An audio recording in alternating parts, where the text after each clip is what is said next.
உங்களுக்கு தெரியுமா? இரத்தத்தில் உள்ள சர்க்கரை அளவை அதிகரிக்க செய்யும் hormone. A. Glucagon, B. Somatostatin, C. Insulin, D. இவை அனைத்தும்.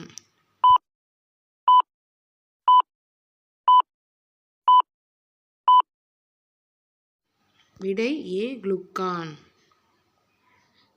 இரத்தத்தில் உள்ள சர்க்கரை அளவை குறைக்க செய்யும் hormone. A. Glucagon, B. Somatostatin, C. Insulin, D. இவை அனைத்தும்.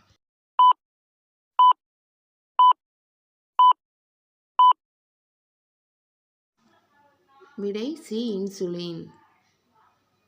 தொட்டால் அசைவுகள் உள்ள தாவரத்திற்கு உதாரணம். ஏ. தொட்டாச்சினுங்கி, B. Tridax, C. Passiflora, D. காகிதப்பூ.